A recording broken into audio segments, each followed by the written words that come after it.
Does your dolly click but not move? I'm going to show you what causes that and how to fix it. When we look at the bottom of the dolly, this is the motor and this is the brake. The brake pad is located in here. It's charcoal in color and it's sandwiched between these two silver rings. If the brake pad gets wet and dries under tension, sometimes it can get stuck to this mounting ring here, or in some cases even get stuck to the brake itself, which is this right here.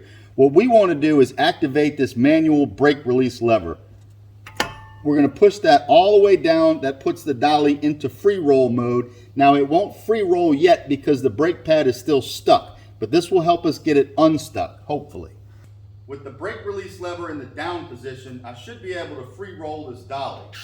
But as you can see, if I pull on it, the tire just drags across the ground, and that's because the brake is stuck. So what I'm going to do is try to unstick it by violently rocking the dolly back and forth.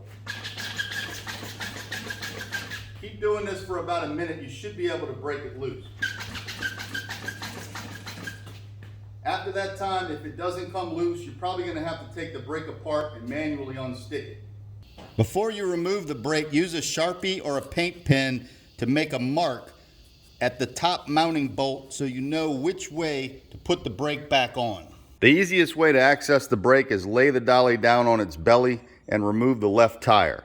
There are 3 mounting bolts for the brake located here, here, and here.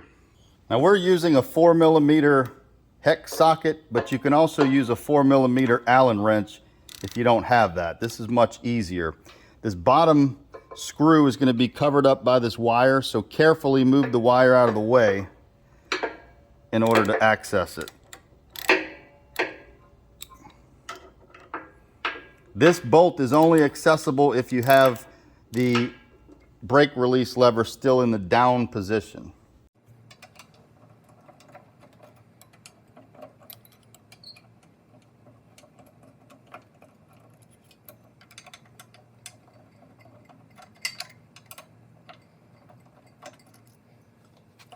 Once you have all the screws loose, you can go ahead and move the brake away from the motor. I'm going to turn this sideways to show you these spacers are on each bolt, and you need to make sure you don't lose those and that you reinstall them when the brake goes back on. Now we can see the brake pad here is this black circle, and if this is still stuck, we're not going to be able to move it. So we may need a screwdriver or something to pry this and get it unstuck from this ring. Now if it's stuck to this side, the same thing, we would unstick it from here.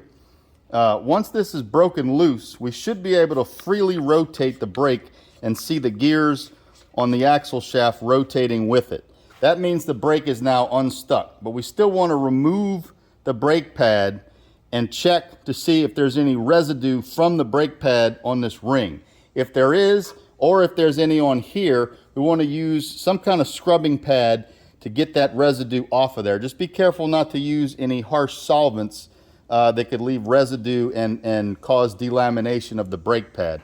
Once this has been cleaned up, we can take the brake pad and put it back on, making sure that this flange goes towards the motor. And we seat that all the way down. Then we take our brake, making sure that we still have our spacers on there, all 3 of them. And we're going to put this into position, lining up the mark that we made earlier. And we're going to start to hand tighten these bolts into place. I recommend you start with this one because it's usually the easiest to get to.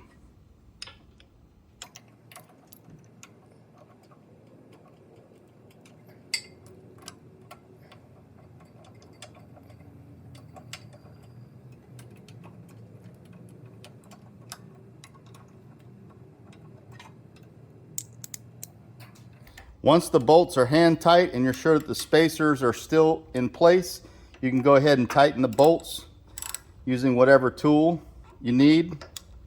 These do need to be very tight so that vibration doesn't cause them to back off.